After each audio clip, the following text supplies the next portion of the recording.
बिस्मिल्लाहिर्रहमानिर्रहीम। मैं अपने तमाम साथियों से गुजारिश करूंगा कि वो अपना जगह लेके थोड़ी टाइम बैठ जाएं। बहुत मेहरबानी होगी अगर सामने आकर बैठ जाते तो। मेरे मोहतरम बुजुर्ग दोस्तों और मेरे प्रिय साथियों, आज हम सभी को पता है कि आज के दिन को गणतंत्र दिवस के नाम से जानते हैं। यह भारत का 72वां गणतंत्र दिवस मनाया जा रहा है। गणतंत्र दिवस हमारे देश के लिए बहुत ही खास दिन है।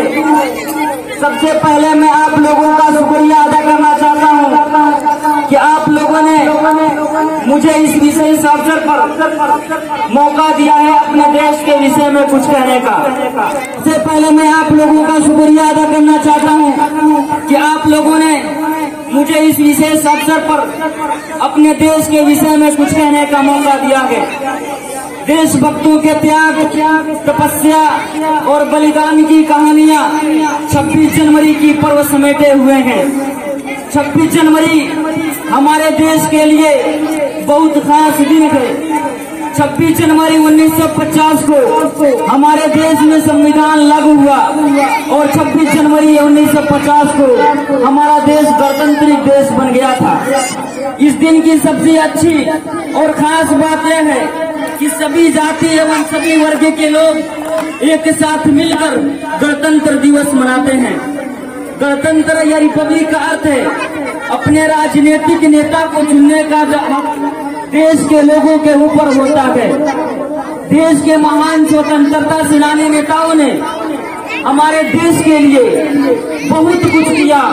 उन्होंने 200 साल तक ब्रिटिश सरकार से मुकाबला किया, उनसे जंग किए और हमारे भारत को आजाद कराए।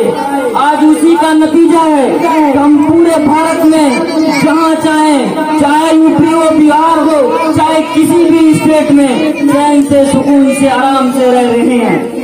भारत के महान स्वतंत्रता सेनानी नेताओं में से इन नेताओं का नाम आता है जैसे महात्मा गांधी, भगत सिंह, चंद्रशेखर आजाद और मौलाना अबुल कलाम आजाद, शेखुल इस्लाम मौलाना हफीजुर रहमान सुवारवी और बहुत से स्वतंत्रता सेनानी नेताओं ने हमारे देश को आजाद कराने के लिए अपना सब कुछ कुर्बान कर दिया। तब जाकर ये दिन हमारे सामने आया है। मेरे मोहतरम बुजुर्ग दोस्तों, ये तमाम बातें तो एक तरफ है, लेकिन आज हम मुसलमानों के लिए जो सोचने और समझने की बात है वो ये है कि हमारा देश 200 साल गुलामी के बाद आजाद हुआ। हमारे देश को 75 साल हुआ आजाद हुए। ये आजादी किसकी थी? ये कुर्बानी किसकी थी? आजादी की कुर्बानी को शोला किसने बनाया था? आजादी की कुर्बानी को शोला किसने बनाया था? बिरादराने वतन हमारे साथ कब से हुए थे? हमने इस मुल्क में कितने साल हुकूमत की?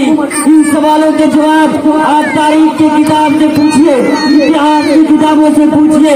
खुदा की कसम, इतिहास की किताबें आपको गवाही देगी। चीख चीख कर पुकारती है कि मुसलमानों ने ही सबसे पहले आजादी की आवाज बुलंद की। मौलाना अब्दुल अजीज ने अंग्रेजों के खिलाफ जिहाद का फतवा कायम किया था। मेरे मोहतरम बुजुर्ग दोस्तों, मुसलमानों ने जो कुर्बानी इस देश के लिए दिया, शायद वो तारीख कभी नहीं भुलाएगा। आपको पता होगा कि मौलाना अब्दुल अजीज ने सबसे पहले जिहाद का फतवा दिया। सैयद अहमद शहीद और मौलाना इस्माइल ने सबसे पहले बालाकोट के मैदान में अपनी गर्दन कटाई और सिराजुद्दौला ने 1757 में अपने बंगाल की सरजमीन को रंगीन कर दिया था और टीपू सुल्तान ने मैसूर की सरजमीन को रंगीन कर दिया था और शेखुल इस्लाम मौलाना हुसैन अहमद मदनी ने और शेखुल इस्लाम ने रेशमी रुमाल की तहरीक चलाई। तब जाकर ये आजाद हुआ। आप मुझे बताइए, कोई कैसे कह सकता है कि आजादी के मैदान में, आजादी की जंग में कोई बिरादराने वतन हमारे साथ था?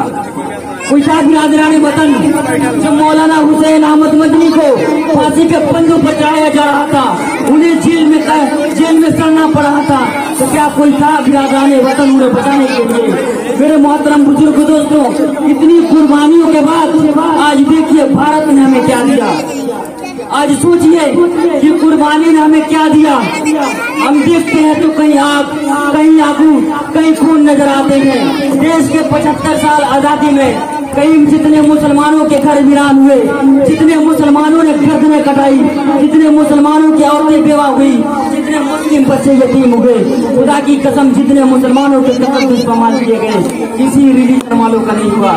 और जितने मुसलमानों ने नुकसान उठाया 75 साल में किसी ने नहीं उठाया। और आज जो हमारे हुक्मरान जिस सोच को लेकर आगे बढ़े हुए हैं और कुर्सी पर बैठे हुए हैं, काश अगर यही सोच हमारे लोगों को 100 साल पहले के लोगों को ही होती तो खुदा की कसम कोई इस बात से इनकार नहीं कर सकते कि आज को हम दिन देखने पड़ते। ये दिन कभी नहीं मिलता और न ये दिन देख सकते थे, क्योंकि उनके भी सोच अगर हिंदू मुसलमान होते, अगर उनके भी सोच गीता और कुरान होते तो कभी भी ये गणतंत्र दिवस ये 26 जनवरी नहीं मनाया जाता। मेरे मोहतरम बुजुर्ग दोस्तों, वक्त बहुत कलील है, प्रोग्राम बहुत ज्यादा है, इसीलिए मैं आप तमाम लोगों से कह रहा हूँ सही से बैठिए।